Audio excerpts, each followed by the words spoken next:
और इस वक्त की बड़ी खबर आपको बता दें, प्रधानमंत्री मोदी इस वक्त जकार्ता में मौजूद है। प्रधानमंत्री मोदी इस वक्त संबोधित कोटि कोटि भारतवासियों का है,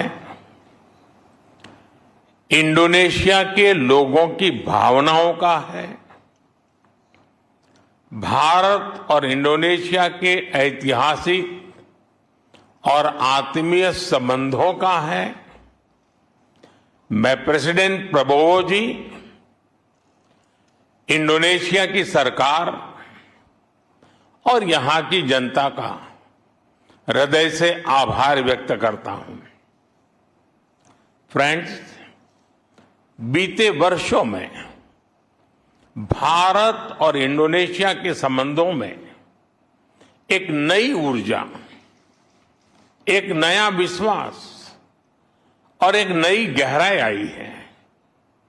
2018 में बनी हमारी कॉम्प्रिहेंसिव स्ट्रेटेजिक पार्टनरशिप आज एक नई उड़ान ले रही है। हम डेवलपमेंट, सिक्योरिटी, टेक्नोलॉजी, कल्चर और एजुकेशन हर क्षेत्र में महत्वपूर्ण कदम बढ़ा रहे हैं। मुझे विश्वास है आज से भारत इंडोनेशिया साझेदारी का एक सुनहरा अध्याय शुरू होगा और इस सुनहरे अध्याय का बहुत बड़ा सकारात्मक प्रभाव 21वीं सदी की दुनिया पर होगा, पूरी मानवता पर होगा। फ्रेंड्स, हमारे देशों के बीच बढ़ता विश्वास हमारी रक्षा, सुरक्षा और मैरीटाइम सहयोग को मजबूत कर रहा है। आज हमने डिफेंस एक्सचेंज, डिजास्टर मैनेजमेंट और इंडस्ट्रियल सहयोग बढ़ाने पर सहमति बनाई। अब हम दोनों देशों के कोस्ट गार्ड हिंद महासागर में मैरीटाइम सेफ्टी और सिक्योरिटी के लिए मिलकर काम करेंगे। दो करीबी मैरीटाइम देश होने के नाते हमने ब्लू इकोनॉमी, पोर्ट डेवलपमेंट और मैरीटाइम ट्रेड में आपसी सहयोग बढ़ाने का भी निर्णय लिया है। फ्रेंड्स, भारत और इंडोनेशिया के लिए गरीबी को परास्त करना और अपने नागरिकों तक कल्याणकारी योजनाओं का लाभ पहुंचाना सर्वोच्च प्राथमिकता है। हमने इंडोनेशिया के साथ अपनी मिड डे मील स्कीम और पब्लिक डिस्ट्रीब्यूशन सिस्टम के सॉल्यूशंस साझा किए हैं। अब हम इस सहयोग को नेक्स्ट लेवल पर लेकर जा रहे हैं। हमारा हेल्थ कोऑपरेशन दोनों देशों में क्वालिटी हेल्थ सर्विस सुनिश्चित करने में अहम योगदान देगा। आज हुए एग्रीमेंट से भारत की हाई क्वालिटी और किफायती दवाइयां इंडोनेशिया के नागरिकों को और सहजता से उपलब्ध होगी। हम इंडोनेशिया के डॉक्टर्स और हेल्थ केयर वर्कर्स की कैपेसिटी बिल्डिंग में भी योगदान देंगे। भारत में डेवलप किए गए गेहूं के बीज की सप्लाई से इंडोनेशिया की फूड सिक्योरिटी और मजबूत होगी। हम एक दूसरे के साथ सस्टेनेबल फार्मिंग और एग्रो टेक्नोलॉजी में बेस्ट प्रैक्टिसेस भी साझा करेंगे। Friends, 21st century technology driven century है। भारत और इंडोनेशिया दोनों ही युवा ऊर्जा से भरे हुए देश हैं। हमारे युवाओं में टेक्नोलॉजी के प्रति स्वाभाविक रुझान है। हमें अपने युवाओं के बीच AI, telecom, digital public infrastructure जैसे क्षेत्रों में टेक्नोलॉजी सहयोग बढ़ाने के लिए आज एक अहम एग्रीमेंट किया है। हम दोनों देशों के बीच स्टार्टअप सहयोग को और गहरा करने पर भी सहमत हुए हैं। हम इंडोनेशिया में भारत के प्रतिष्ठित मैनेजमेंट इंस्टीट्यूट IIM बेंगलुरु को उसका कैंपस खोलने के जा रहे हैं। इससे पूरे आसियान क्षेत्र के युवाओं को बहुत लाभ होगा। स्पेस सेक्टर में भी हमारे बीच दशकों पुराना विश्वसनीय सहयोग रहा है। इसे आगे बढ़ाते हुए आज स्पेस सेक्टर में ज्वाइंट रिसर्च, टेक्नोलॉजी शेयरिंग और कैपेसिटी बिल्डिंग से जुड़े अहम निर्णय लिए गए हैं। फ्रेंड्स, आज के युग में टेक्नोलॉजी की सप्लाई चेन रेजिलियंस बहुत मायने रखती है। क्रिटिकल मिनरल्स और स्टील के क्षेत्र में सप्लाई चेन को अधिक मजबूती देने के लिए भी अहम समझौता हुआ है। हमारी कंपनीज के बीच स्टेनलेस स्टील और रेयर अर्थ मैग्नेट को लेकर साझेदारी की नई शुरुआत हो रही है। Friends, people to people ties हमारे संबंधों की सबसे बड़ी शक्ति है।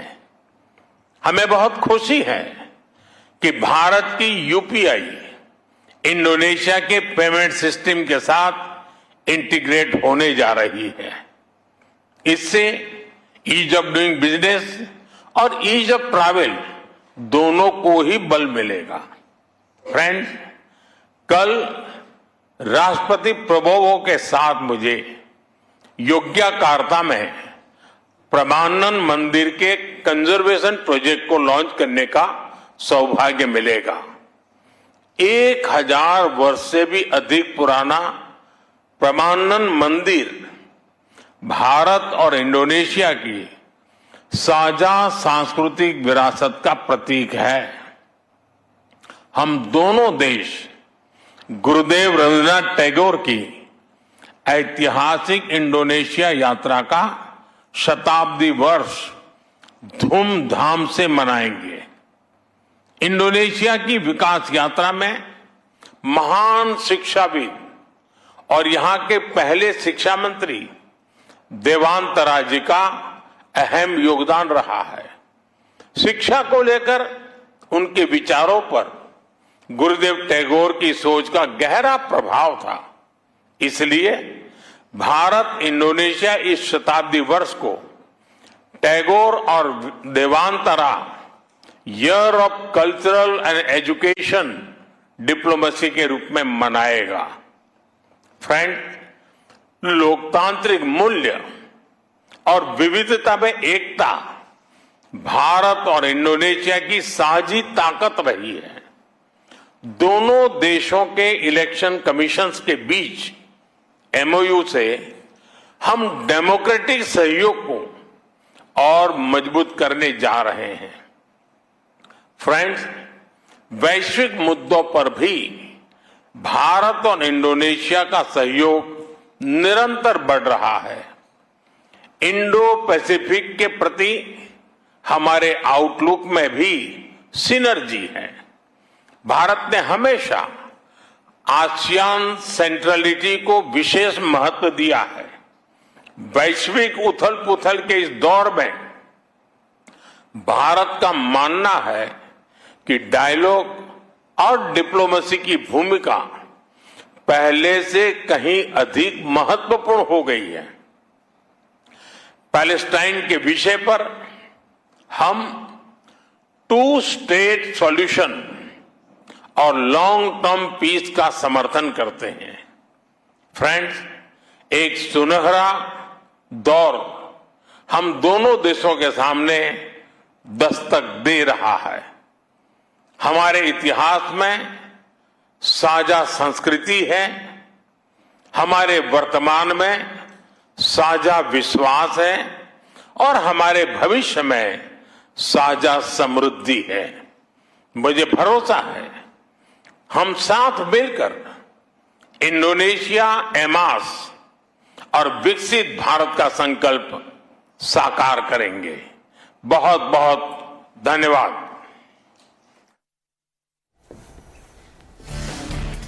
तो ये थी तस्वीर आप देख रहे हैं। प्रधानमंत्री मोदी को सम्मानित किया गया है इंडोनेशिया के सर्वोच्च नागरिक सम्मान से और प्रधानमंत्री मोदी ने इसको लेकर आभार भी जताया। प्रधानमंत्री मोदी ने कहा है कि जो सम्मान उन्हें मिला है वो दरअसल भारत के 140 करोड़ लोगों की ही वजह से है और 140 करोड़ लोगों को सम्मानित किया गया। प्रधानमंत्री मोदी का जोरदार स्वागत किया गया और प्रधानमंत्री मोदी ने कहा है कि इंडोनेशिया और भारत मिलकर कई क्षेत्रों में काम करेंगे और साथ ही प्रधानमंत्री मोदी ने भी ये भी साफ कर दिया है कि आने वाले वक्त में भारत और इंडोनेशिया जो नेवी है और मैरीटाइम जो क्षेत्र है इस पर साझा काम करने के लिए प्रतिबद्ध है। और चलिए अब बात करते हैं राम मंदिर चढ़ावा चोरी पर मचे घमासान की। कल की बैठक के बाद से चंपत राय की मंदिर ट्रस्ट से छुट्टी हो चुकी है। अनिल मिश्रा का भी इस्तीफा मंजूर हो चुका है। ट्रस्ट में चंपत राय की जगह कृष्ण मोहन को अंतरिम महामंत्री बना दिया गया। नए सीईओ की नियुक्ति के लिए 3 सदस्य की कमेटी बनाई जा चुकी है और इस बीच चढ़ावा चोरी पर एसआईटी ने अपनी जो शुरुआती रिपोर्ट यूपी सरकार को सौंपी है वो इंडिया टीवी के पास है।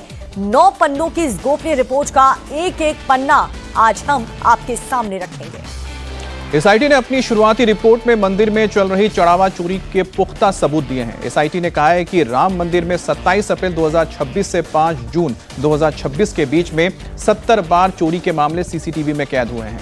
चढ़ावा की गिनती में तैनात कर्मचारियों ने नोटों की गड्डी और खुले नोटों को कपड़ों में, जेबों में, जूतों में छिपाया।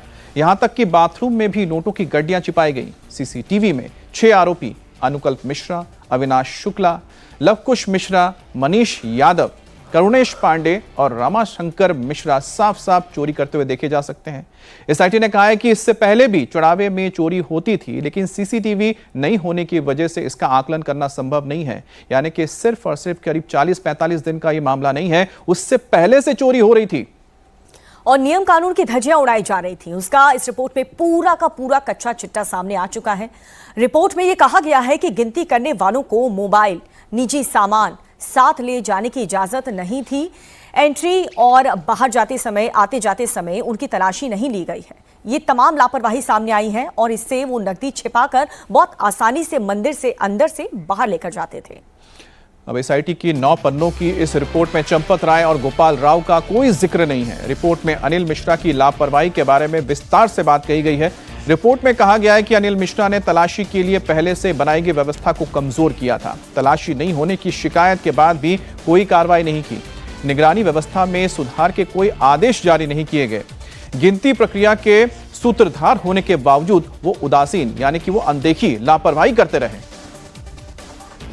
तो एसआईटी की रिपोर्ट में साफ तौर पे अनिल मिश्रा पर कई सवाल खड़े किए गए हैं क्योंकि एसओपी यानी कि स्टैंडर्ड ऑपरेटिंग प्रोसीजर जिसके तहत गिनती होनी थी चढ़ावे की, उसका जो पूरा खाका तैयार हुआ था उसकी जिम्मेदारी अनिल मिश्रा की थी, लेकिन उन्होंने अपना काम नहीं निभाया ठीक से और यही वजह रही कि चोरियां होती रही। और साथ ही जिस व्यक्ति पर भरोसा जताकर उसको पूरा काम सौंपा था सुभाष श्रीवास्तव, उसी ने भी इस चोरियों के साथ मिलकर चोरी की।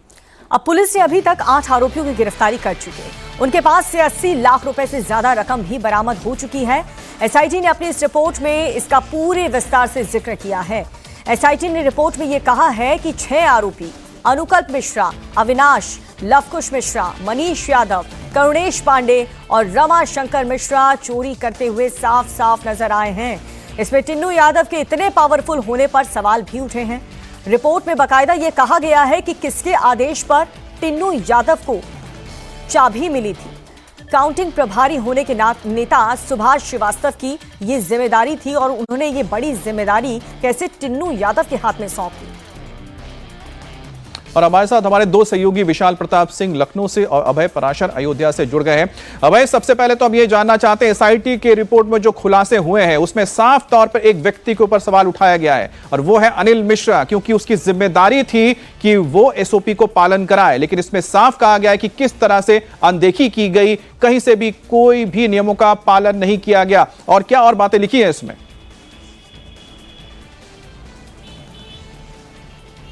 देखिए, बिल्कुल एसआईटी की जो प्रारंभिक रिपोर्ट इंडिया टीवी के पास मौजूद है उसमें अनिल मिश्रा की जवाबदेही, अनिल मिश्रा ने किस तरीके से बड़ी लापरवाहियां करी हैं, वो सब कुछ इस रिपोर्ट के अंदर लिखा हुआ है।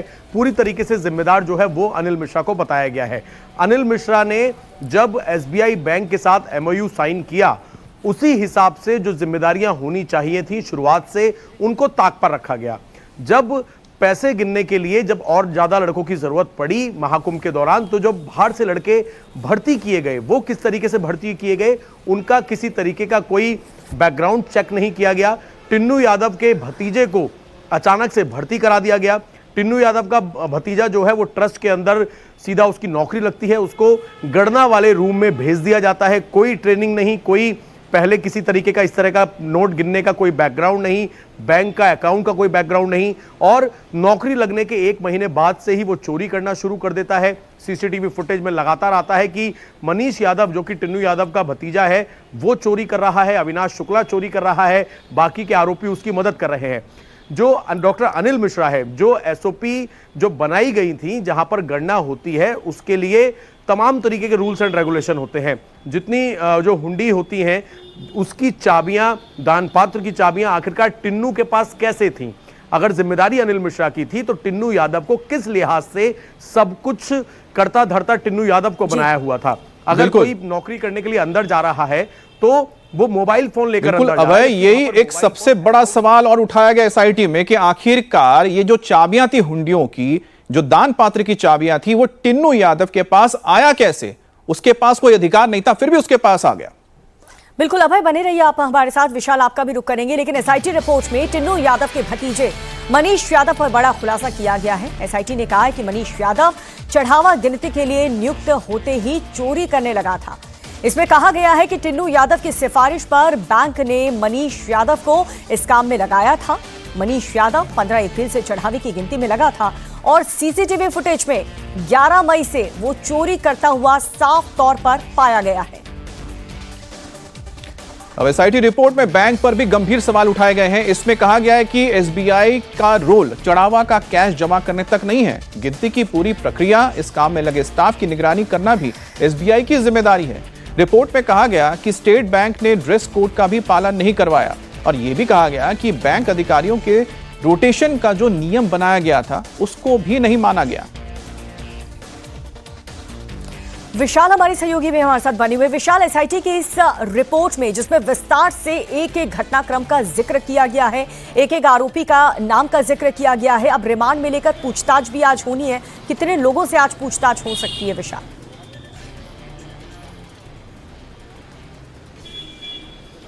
देखिए दीपिका, जिस तरीके से इस पूरे मामले में एसआईटी ने अपनी जो प्रारंभिक रिपोर्ट उत्तर प्रदेश सरकार को सौंपी है, वो कॉपी इंडिया टीवी के पास एक्सक्लूसिव मौजूद है। सबसे पहले हमने अपने दर्शकों को दिखाया कि किस तरीके से एसआईटी ने इस पूरे मामले में गड़बड़ झाला पाया, और सबसे ज़्यादा जो हैरानी की बात है वो ये है कि कैसे इन सारे लोगों को जो नियम कानून थे उनको ताक पे रखा गया। किस तरीके से अनुकल्प मिश्रा, जो कि रिश्तेदार था लवकुश मिश्रा का, ये दोनों एक दूसरे के साथ साठगांठ के साथ चोरी कर रहे थे। टिन्नू यादव का रिश्तेदार था, भतीजा था मनीष यादव। मनीष यादव आते के साथ ही चोरी के काम पे लग जाता है। ऐसा लगता है कि टिन्नू यादव ने उसकी भर्ती ही इसलिए कराई थी कि मनीष यादव यहां पर आएगा और उसके बाद चोरी की जो चीजें हैं उसको अंजाम देगा, और चूंकि टिन्नू यादव का वहां पे प्रभाव बहुत ज्यादा था, इसीलिए फिलहाल इस पूरे मामले में उसके ऊपर किसी भी तरीके की निगरानी नहीं रखी जा रही थी। हैरानी तो यह है कि 40 दिनों में 70 बार अगर चोरी करते हुए चोर नजर आ रहे थे, तो सवाल ये उठता है कि बैंक कर्मचारी क्या कर रहे थे। सवाल ये उठता है कि जिनके ऊपर सीसीटीवी की निगरानी की जिम्मेदारी थी वो क्या कर रहे थे। सवाल ये उठता है कि अनिल मिश्रा, जिन्होंने स्टेट बैंक ऑफ इंडिया के साथ पूरी एसओपीज पर साइन किए थे, आखिर वो क्या कर रहे थे। तो ऐसे में अनिल मिश्रा की जो जिम्मेदारी है वो सबसे ज्यादा थी, लेकिन जो एसआईटी रिपोर्ट में जो डॉक्यूमेंट्स में मेंशन है कि उनकी तरफ से सबसे ज्यादा शिथिलता देखी गई, सबसे ज्यादा उनकी तरफ से नेग्लिजेंस देखी गई, सबसे ज्यादा उनकी तरफ से लापरवाही देखी गई। इसीलिए इस पूरे मामले में कहा जा रहा है कि अनिल मिश्रा सबसे ज्यादा जिम्मेदार हैं, और इसी वजह से इस पूरे मामले में में जो अभियुक्त नंबर 1 बन के सामने आ रहे हैं जिम्मेदारों के तौर पर। और बिल्कुल जाहिर सी बात है विशाल कि ये सिर्फ कोई 80 लाख रुपए जो रिकवर हुए हैं उसका मामला नहीं है। ये मामला बहुत दिनों से चल रहा था। सिर्फ सीसीटीवी फुटेज ही मिले हैं 27 अप्रैल से 5 जून तक, इसमें ही 70 बार चोरी पकड़ी गई है। तो सोचिए कि उससे पहले के अगर सीसीटीवी फुटेज होते तो चोरी के बारे में और कितना विस्तार से होता, जिसको लेकर एसआईटी आगे जांच करेगी और पता लगाएगी, क्योंकि मामला करोड़ों तक जाएगा। बिल्कुल। और राम मंदिर ट्रस्ट के बाद से चंपत राय और अनिल मिश्रा का इस्तीफा मंजूर किया जा चुका है। चंपत राय की जगह अब कृष्ण मोहन को ट्रस्ट का नया महामंत्री नियुक्त किया गया। राम मंदिर ट्रस्ट के कोषाध्यक्ष गोविंद गिरी ने इंडिया टीवी को दिए इंटरव्यू में कहा कि चंपत राय और अनिल मिश्रा की राम मंदिर ट्रस्ट से छुट्टी हो चुकी है। दोनों फिलहाल राम मंदिर का काम नहीं देखेंगे। चंपत राय जी ट्रस्ट के तो सदस्य बने रहेंगे या नहीं बने रहेंगे? अपने पद से वो मुक्त हो चुके हैं। पद से भी मुक्त है और न्यासी पद से भी मुक्त है। न्यासी पद से भी वो मुक्त हैं। राम मंदिर के अब किसी कामकाज में आगे वो कभी अपनी भूमिका निभाएंगे या नहीं निभाएंगे? अभी तो नहीं निभाएंगे। कभी की बात तो समय की बात है, लेकिन अभी तो नहीं निभाएंगे। यही मैं अनिल मिश्रा के लिए भी कह सकती हूँ। हाँ बिल्कुल। अभी चंपत राय अयोध्या में ही है या बाहर है? अयोध्या जी में है, अपने स्थान पर है। पुलिस की पूछताछ में पूरा सहयोग कर रहे हैं? ये मुझे पता नहीं, लेकिन करते होंगे, उनका स्वभाव है। देखो वे निर्मल व्यक्ति है, उनके बारे में मेरे मन में अभी भी किसी प्रकार की आशंका नहीं है। वे सत्य के अन्वेषी हैं और वे अत्यंत भक्तिपूर्वक और निष्कलंक अंतःकरण से इन सब कामों को करते आए। अब उनको ये सारे अनुशासन की ओर ध्यान देने जितना न समय मिला न सावधानी रही, ये उनकी भूल है। हर एक की जिह्वा कुछ भी बोलने के लिए फ्री है, इसलिए विपक्ष को तो बड़े से बड़ा कुछ तो भी एक हवा खड़ा करना है, उसी से उनका स्वार्थ सिद्ध होने वाला है, इसलिए वे सब इस प्रकार का करेंगे। ये सारी बातें जांचने के लिए ही तो एसआईटी का गठन किया गया है। उनकी मनीषा साफ है। ये तो ऐसा है, जिन लोगों ने आकर के कभी राम जी का दर्शन नहीं किया, जिन लोगों ने जय श्री राम अपने मुख से बोलना गलत समझा, जिन लोगों ने भगवान श्री राम को भी काल्पनिक करार कर दिया, जिन लोगों ने राम सेतु को कभी माना नहीं और जिन लोगों ने कार सेवकों पर गोलियां भी चलाई, ऐसी परंपराओं के लोग जब इस राम भक्ति का एक दिखावा करने लग गए हैं तो हम लोगों को सावधान होना चाहिए कि ये बाहर का ढोंग जो है इसके पीछे निहित स्वार्थ है। हिंदू समाज को तोड़ना ये इन लोगों की मंशा है और हिंदू समाज के भीतर जो भगवान श्री राम जी की आस्था जागृत हुई है, प्रकट हुई है, उस आस्था को दरार निर्माण करना ये इनके पीछे की भावना है। और मैं आपको विश्वास दिलाता हूं ये काम हम कभी भी नहीं होने देंगे। हम भगवान श्री राम का मंदिर उस प्रकार से चला करके दिखाएंगे कि लोग यहां पर आकर के मंदिर कैसे चलाना चाहिए ये सीखें।